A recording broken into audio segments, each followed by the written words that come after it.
Dios bendiga a toda la hermosa familia Vida Nueva. Como siempre, una vez más le damos la bienvenida a todos aquellos que están sintonizados, conectados, enchufados a través de nuestras espadas proféticas y que siguen siempre los contenidos espirituales, doctrinales, teológicos y en este caso proféticos, en estos estudios que estamos haciendo de la palabra de Dios a través de nuestras redes sociales de Vida Nueva Internacional. Aprovecho la oportunidad para que te puedas suscribir en caso tal de que no lo hayas hecho.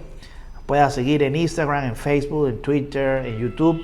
Y bueno, y si estás allí y también estás suscrito, pero que no tienes o no te llega el material de manera pronto, de manera directa, no más nosotros lo podamos guindar en las redes sociales, tienes que activar la campana de notificaciones, esa campanita que está allí en la parte inferior. Bueno, actívala y de inmediato te llegará todo nuestro contenido. Hoy continuamos estudiando lo que significa los profetas o estos profetas menores. Bueno, que bien le han colocado profetas menores, pero que a la vez todos son importantes cuando uno los compara con esos libros frondosos de muchos versículos, de muchos capítulos como es Isaías, Jeremías, Ezequiel y bueno, también compañía, pues todos estos hermosos profetas que tienen una larga lectura para aquellas personas que desean estudiarlo.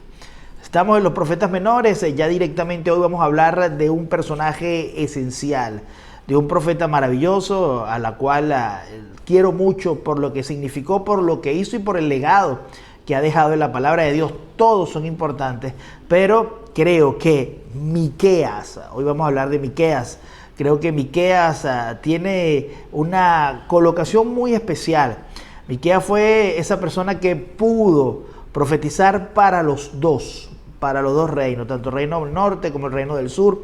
Ya lo hemos hablado muchas veces, la división del reino. Así que yo te invito a que si te estás topando este video por primera vez, vaya atrás, vaya a buscar los videos anteriores y sobre todo la introducción que dio la pastora Yosmar, la introducción 1 y la introducción 2 antes de lo que estamos estudiando de los profetas menores, para que conozcan muy bien cómo fue la partición, la división del pueblo de Israel.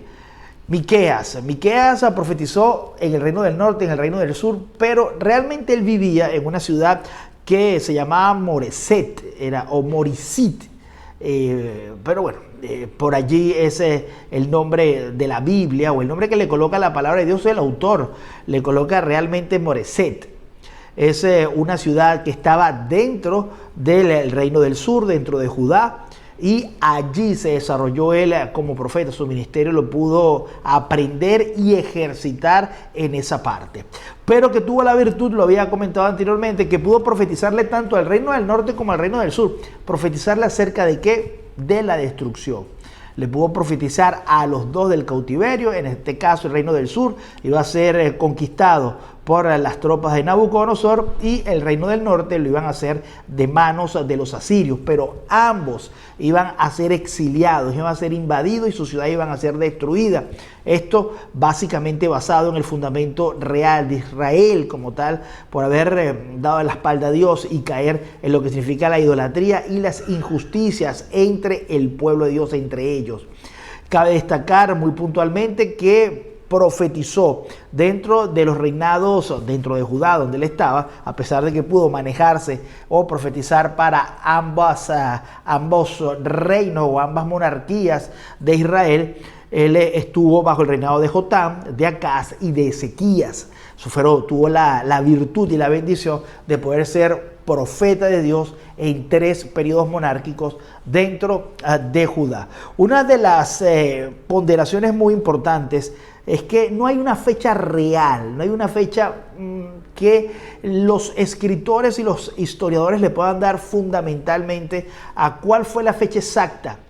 Los historiadores realmente colocan la fecha del ministerio de nuestro querido hermano Miqueas, de este gran profeta, entre el 740 y 700 a.C., dando por aludido los 3 periodos monárquicos donde él pudo manejarse. Le dio a él la experiencia natural para poder acusar al pueblo de Dios de pecadores. uno de los versículos más contundentes que nosotros lo podemos leer está allí en el capítulo 3, donde él mismo afirma: el don, yo creo que también nos dejó a nosotros una enseñanza de la característica de cualquier profeta. Él mismo pudo pararse en ese capítulo 3 y decir esta expresión muy particular: estoy lleno del poder de Dios. Usted va a comenzar a ver los textos allí donde vamos a ir reafirmando o van a ir soportando nuestros comentarios acerca del libro de Miqueas. Realmente dijo: estoy lleno del poder del Espíritu de justicia. Estoy lleno del espíritu de poder, espíritu de justicia, de la gloria de justicia. Eso significa que estaba muy seguro de lo que estaba haciendo, estaba muy claro a dónde iba y sobre todo el mensaje que tenía que darle al pueblo de Dios. No es fácil poder predicar, enseñar y exhortar, y más que todo hacerlo en un ámbito profético de lo que le iba a suceder a las personas por estar continuamente pecando delante del Señor Jesucristo. Un libro fascinante, un libro que se puede dividir, el libro de Miqueas, en tres partes. La primera es entender que el capítulo 1 al capítulo 2 van las acusaciones y las demandas del por qué el juicio de Dios. Capítulo 1, capítulo 2, las acusaciones directamente del profeta, donde le explica a dónde van y por qué razón Dios los iba a castigar de la manera como lo iba a hacer. En este caso, entregándole todo su territorio, su poder, su dominio a los extranjeros. Del 3 al 4, él comenta o le da una explicación del ADN corrompido que tenía el pueblo de Israel y en este caso también el pueblo de Judá. El ADN significa le da a él a mostrar cómo ellos pensaban, cómo se conducían y qué tenían en su corazón, fundamentado en la opresión de sus hermanos y en la opresión del pobre, del menesteroso, donde muchos de los líderes religiosos, dentro de su concepto, y por eso le coloco muy puntualmente ADN, era algo normal poder robar para enriquecerse. No lo consideraban del todo malo. El hacer justicia de acuerdo a un tipo de soborno lo veían como una situación, como una práctica natural, y era algo que el mismo Dios, a través de Miqueas, le entregó 2 capítulos para que pudieran hablar y para que él pudiera dejarlo escrito, para que lo pudiera dejar en legado para todas las generaciones, a dónde se puede corromper o cómo se puede corromper un liderazgo cristiano. Es importante. Luego encontramos del 4, 5, 6, 7 el proceso de exilio. ¿Cómo iba a ser el exilio?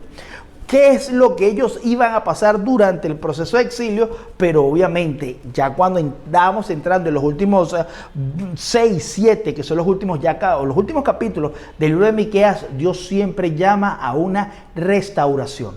Ya una restauración, y que obviamente también no los va a dejar morir, porque a la final se hizo un pacto con Abraham y se hizo un pacto con Jacob de que esa tierra iba a ser bendecida. Pero esto nunca le iba a quitar a ellos o a estas 2 reinos, a esta nación dividida en 2 reinos, su sentido de castigo por su maldad.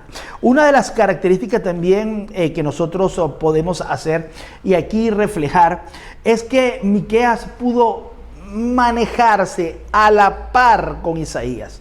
Isaías es uno de los que usted podría llamar los profetas mayores por la cantidad de versículos que tiene, la cantidad de capítulos, pero que no es menos importante que Miqueas. Ambos juntamente en paralelo pudieron profetizar, y uno se ha maravillado de lo que dice Isaías acerca de nuestro Señor Jesucristo y cómo Isaías prepara el camino profético mesiánico. Pero que cuando uno estudia bien el libro de Miqueas, Miqueas también lo hizo. Pero Miqueas fue un poco más contundente porque se sale de los parámetros de Isaías para presentar a Cristo y te lleva a todos los lectores a entender qué va a hacer Jesús cuando Él venga en el reino milenial, o cómo va a gobernar el pueblo de Israel y cómo va a ser el reinado de Dios, de Jesús, cómo va a ser la atmósfera divina dentro del milenio. También a nosotros nos lleva a entender de que Miqueas es un libro muy, pero muy profético, y que también nos va a nosotros a demostrar a través de una escatología, o lo habíamos visto anteriormente en las cápsulas teológicas, fundamenta mucho cómo va a ser el reinado de Cristo dentro del milenio. Por eso es que siempre hay que colocarle una tilde de atención al libro de Miqueas. Capítulo 3, capítulo 4, hay frases contundentes o palabras contundentes como son robo, como son saqueos, como son injusticia y como son sobornos. Son palabras que uno siempre se la va a conseguir dentro del libro de Miqueas. ¿Por qué estas palabras tan contundentes? Porque era la actitud típica de los religiosos de la época. Los religiosos de la época, y lo explica muy bien el capítulo 1 y 2, tenían muy poco los principios fundamentales reflejados en los 10 mandamientos, incluso también en el Torá. Torá es un libro paralelo que tenían los judíos para poderse guiar en sus conductas y en sus relaciones interpersonales con su prójimo, que también le habían dado la espalda. Incluso a sus mismos principios, ellos no lo practicaban como tal. Entendían que la única forma de poder obtener riquezas y de poder establecerse de manera unilateral era a través del soborno, a través del robo, a través del pecado y a través de la injusticia, cosa la cual Dios no tolera, Dios no admite, Dios no puede dejar pasar por alto. Muchos creen que la idolatría fue causante de la destrucción del pueblo de Israel y yo creo que fue así, pero muy pocos aluden y le colocan allí un tilde de juicio, de castigo también en las relaciones interpersonales destruidas que tenía el pueblo de Israel. Creo que la idolatría, acompañado del trato salvajismo que tenía el pobre contra el rico, también era uno de los productos en la cual Dios entregó tanto a la nación de Israel como al pueblo de Judá o al reino de Judá o al reino de Israel o al reino del norte, el reino del sur, a uno de esos cautiverios históricos y destructivos fue también las relaciones interpersonales. Habría que profundizar mucho en cada uno de los profetas menores para entender que esto fue una causa que Dios no tolera y que nos hace a nosotros más adelante comprender que el mismo Jesús dejó versículos muy puntuales sobre el trato que nosotros tenemos que hacer con nuestro prójimo. A veces no entendemos cómo una persona que ha sido bendecida por Dios puede caer en la codicia. Estos líderes de la época eran personas codiciosas, personas que habían aprendido prácticas ilícitas de sus vecinos, de sus dioses paganos, y a toda esta se levanta Miqueas para decir que la codicia que ellos tienen lo iba a llevar más que llevarlo a una corrupción, lo iba a llevar a un cautiverio, porque así no aprendieron del Señor. Miqueas, con un mensaje muy contundente, le explica a ellos que no eran nadies, era un pueblo esclavo, era un pueblo en el desierto, vagando, guiado por Dios, que había dejado su esclavitud en Egipto, pero que sin embargo cuando entraron a la tierra prometida fueron bendecidos por las manos de Dios. Fue Dios el que los engrandeció y que Él siempre tenía que llevarse la gloria. ¿De dónde aprendió el pueblo de Israel a ser codicioso? ¿De dónde aprendió el pueblo de Israel a ser corrupto? Es una gran pregunta. A veces uno se sorprende con las actitudes de nuestros hermanos o de un hermano que tú aprecias y te sorprende cómo hizo, cómo pensó y cómo actuó. Pero simplemente Dios le dice a Miqueas que le diga que el descuido espiritual y el descuido a la palabra de Dios puede originar en la persona cualquier tipo de pecado asombroso.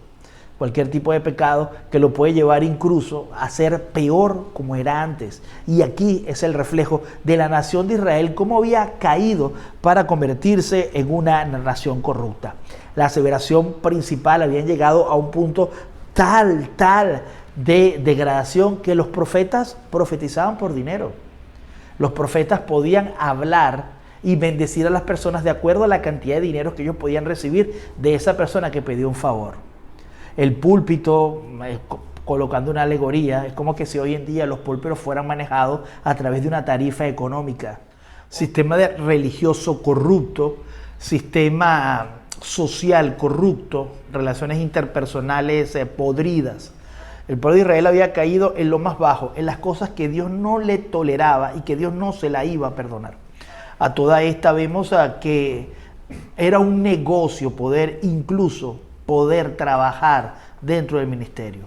Los sacerdotes, los líderes, todas las personas de la época mantenían siempre una vida llena bajo la corrupción o sostenida en la corrupción. Dios no podía tolerar esto. Dios tenía que colocarle un freno, y qué mejor que un castigo un exilio, una destrucción de toda su fortaleza, de todas sus ciudades y sobre todo de toda su estructura económica. Dios iba a colocar la mano en el juicio, incluso lo dice.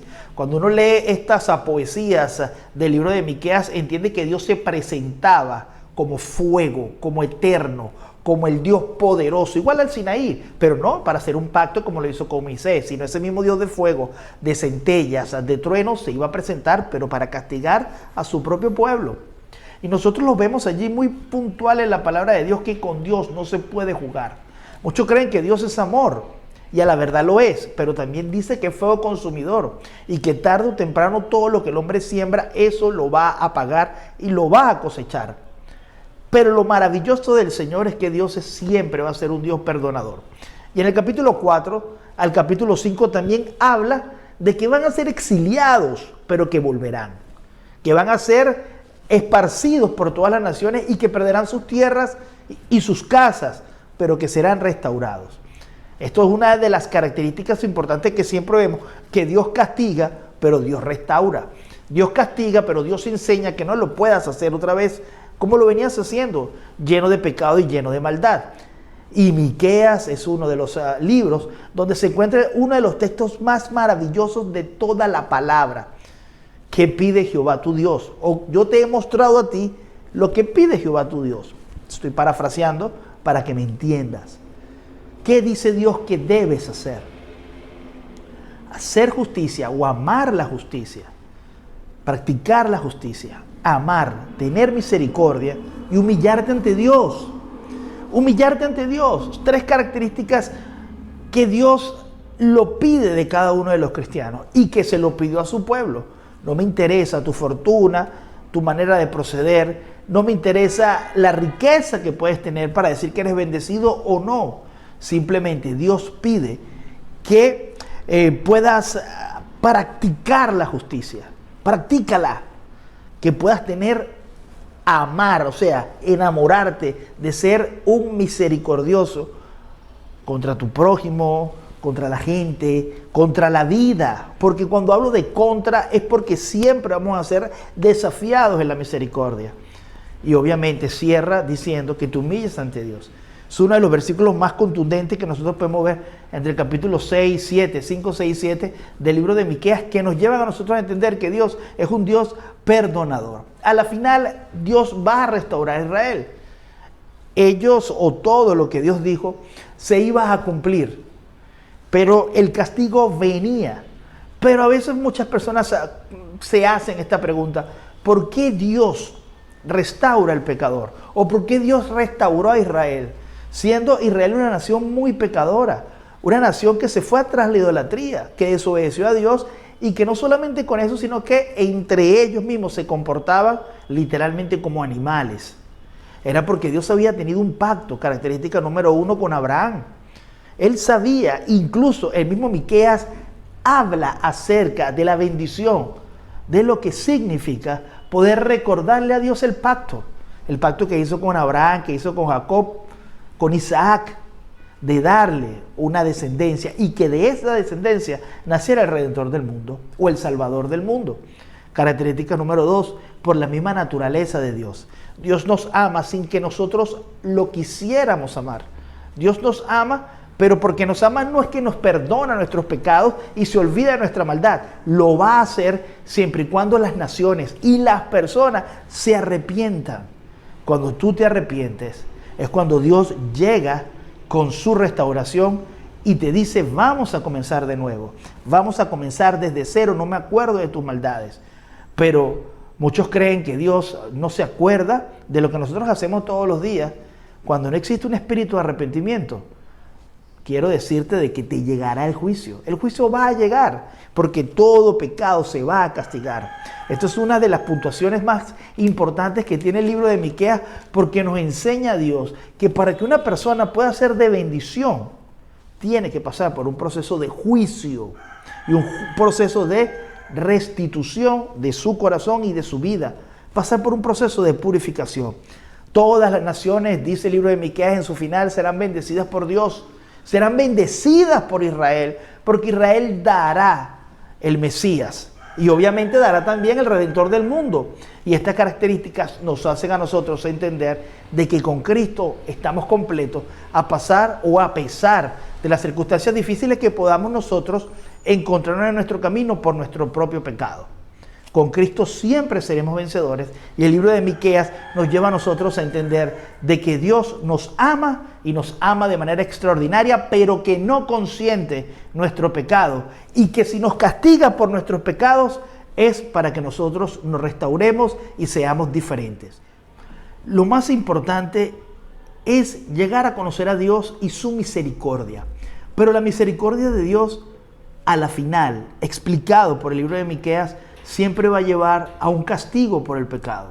Lo único que nos puede a nosotros librar del pecado ahora es la sangre de Cristo, pero no podemos seguir practicándolo. No podemos seguir tomando este ejemplo para manejarnos dentro de nuestras congregaciones y dentro de nuestro proceder de manera injusta con nuestro prójimo.